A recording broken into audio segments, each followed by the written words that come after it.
A very good morning to all my dear students and viewers. I am Muhammad Ghulam Rabbani from Department of English, working at Nehru PU Arts, Science and Commerce College, Khantikiri, Hubli. Today I am going to engage a special class on how to solve question paper. Solving question paper is a technique. If you follow the technique, then you can score well. If you did not follow the technique, you cannot score.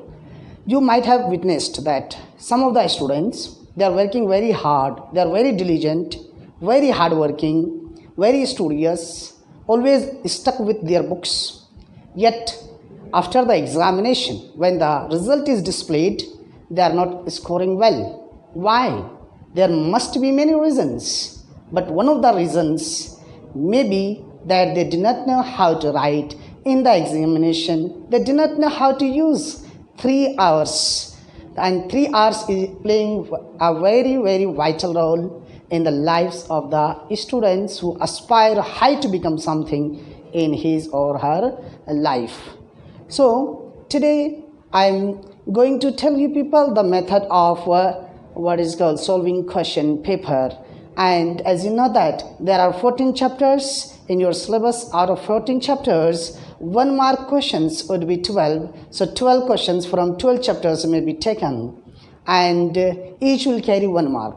One thing that in instruction it will be mentioned that you have to write in a word, a phrase or a sentence, and you should not write in a sentence, because if you write in a sentence it will consume time. Example is, what does Romeo intend to do after the measure is done?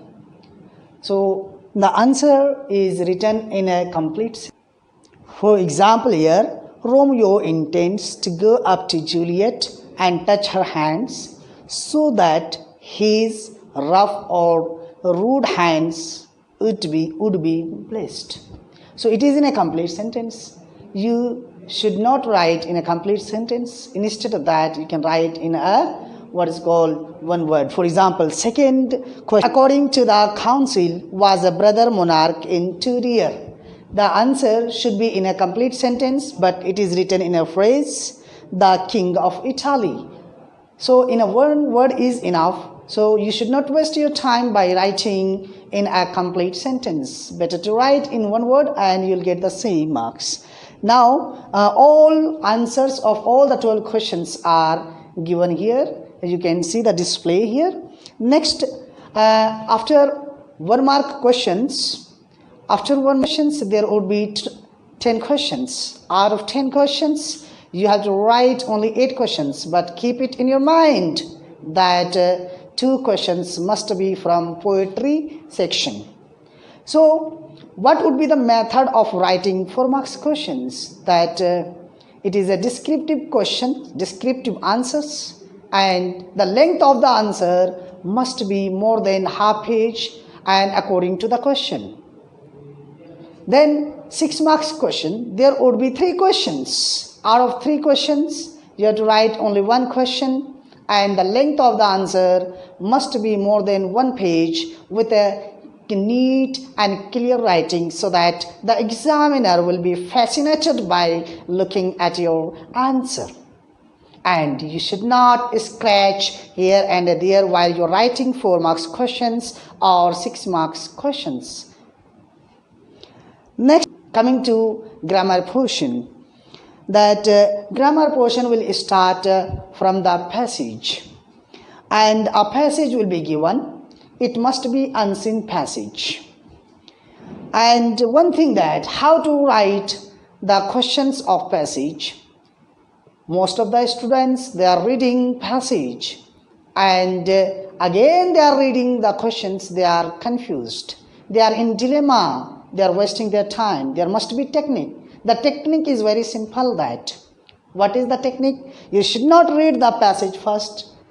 Instead of that, you have to read the question number 1. For example, here question number 24, A, B, C, D. You have to read A and write the answer. You should not write the question. For example, the question is, who handed over the prestigious Arjuna Awards on the National Sports Day? So, after reading that, again come back to the passage and read one or two lines. If you read one or two lines, you'll get the answer. For example, here, sporting fraternity and sports lovers across the country applauded and felt happy when President Pranab Mukherjee handed over the prestigious Arjuna Awards. So here the answer is President Pranab Mukherjee. But here I have underlined and written in bold letter, but in your original question paper, you will not get in bold letter. You have to find out the answer. We'll just put a dot so that for the next question, you should not read from the beginning, but you have to read from the where you have put a mark.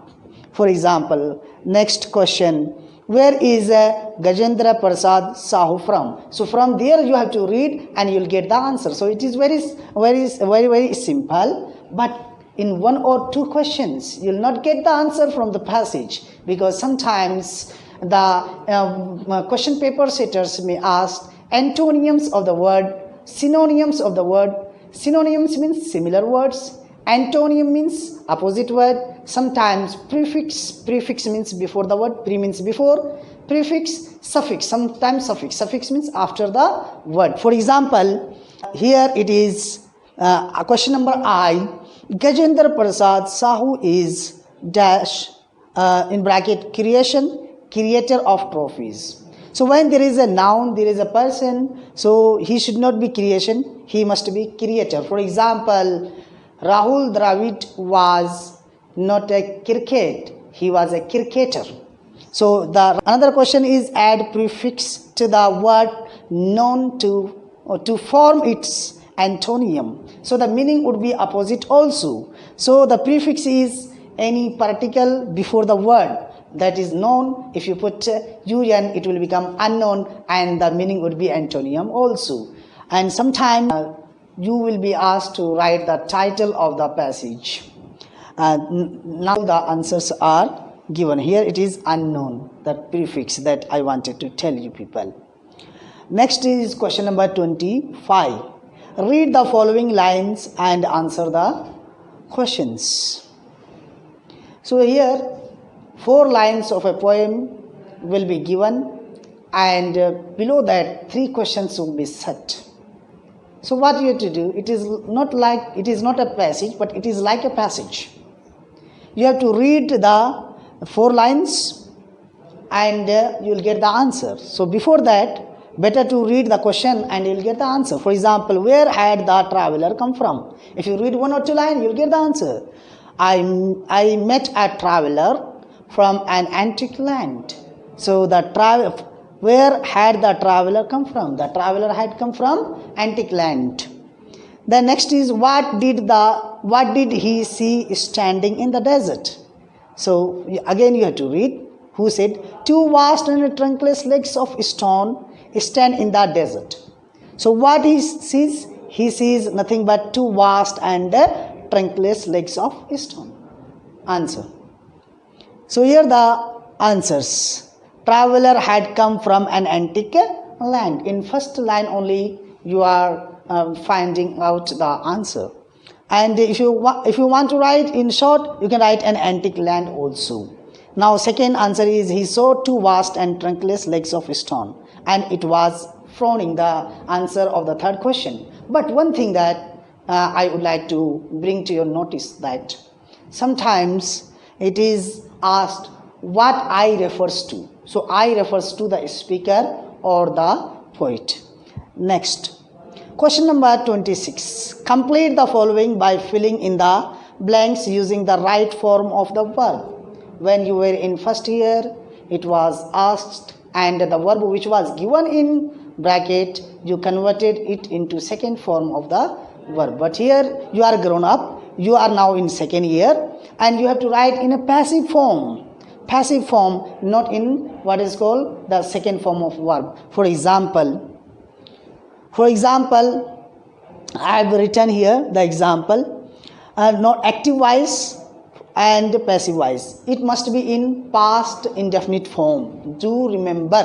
And for past indefinite form, verb should be in second form. When verb is in second form, it indicates that the sentence is in past indefinite form. For example, he wrote a letter as you know that object becomes subject, subject will become object, and before that auxiliary can be used. For past indefinite tense, the auxiliaries are only two, that is was or were. So was is used with the singular subject and were is used with the plural subject. So here the answer is a letter. Letter is singular, that's why was. And the wrote, third form of write, wrote, written, third form is written. So was written by him. Now next is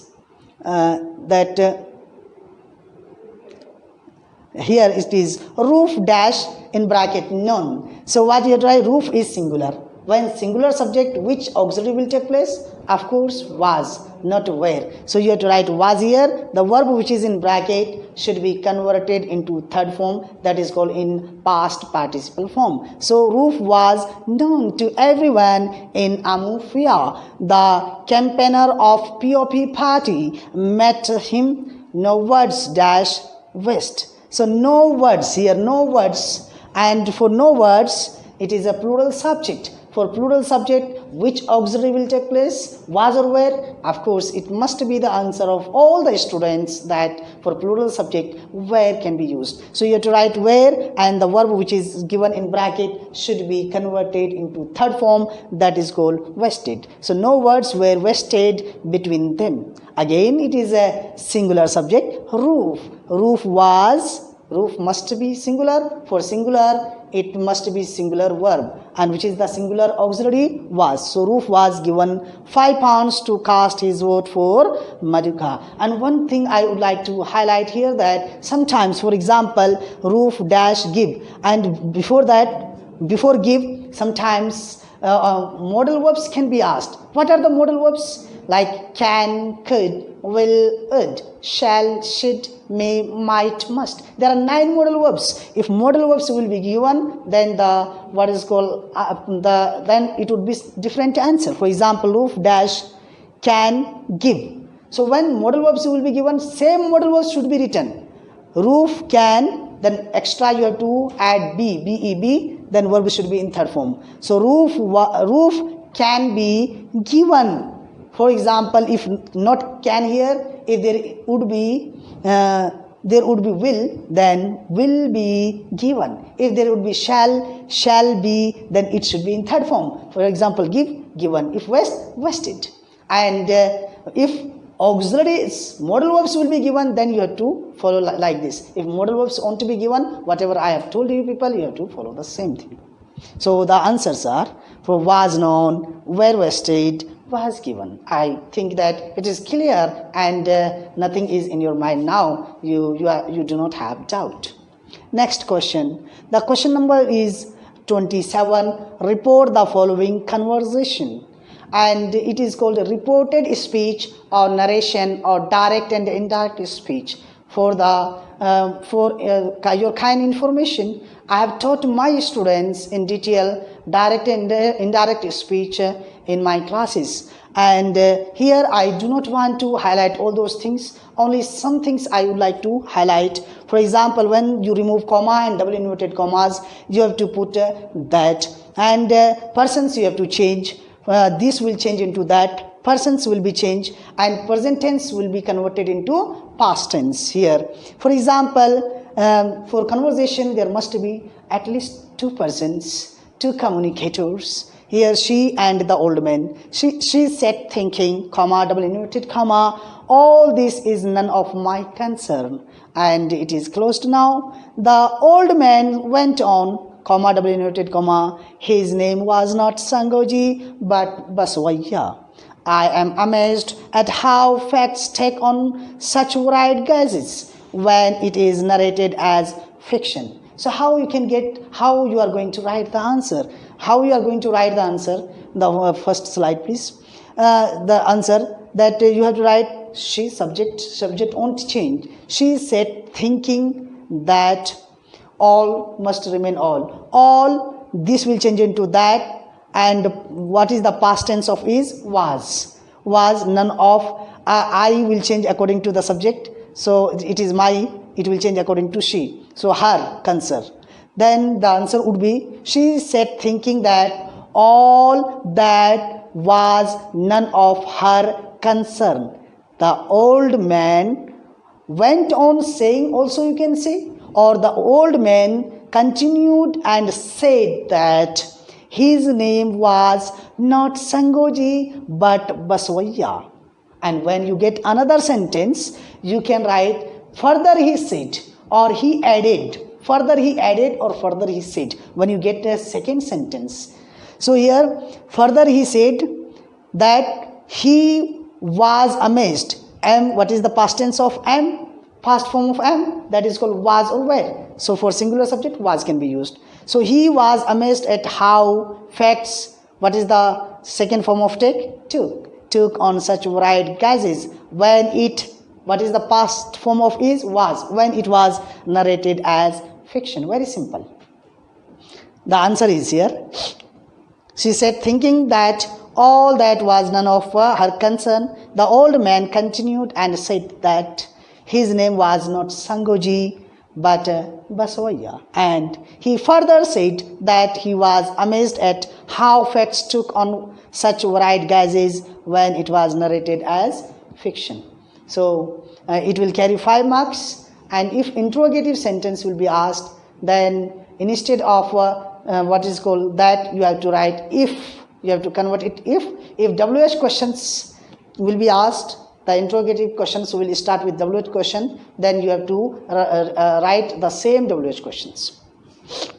Next, question number 28. Complete the following dialogue. It is a dialogue writing or dialogue conversation. So dialogue starts with at least 2 persons, sometimes a group of persons also. And dialogue always starts with the greeting.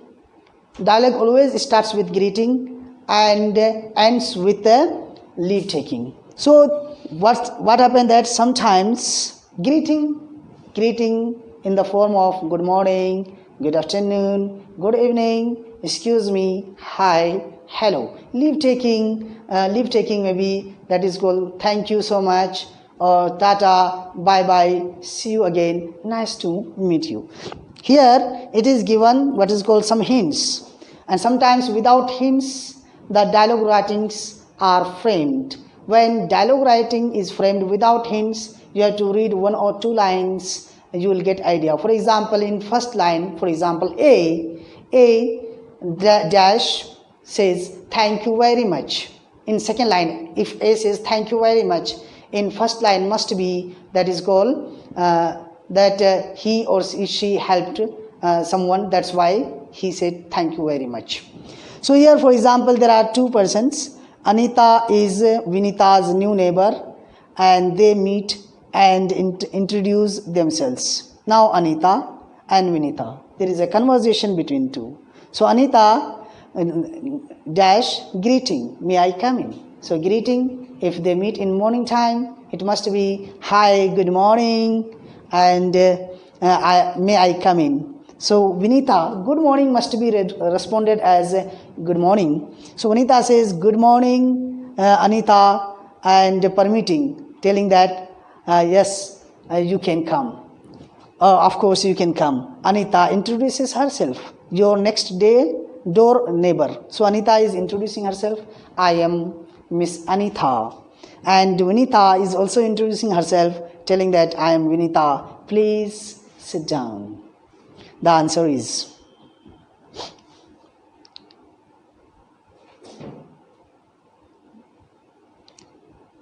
so you can find out the answer and you have to follow like this. Next,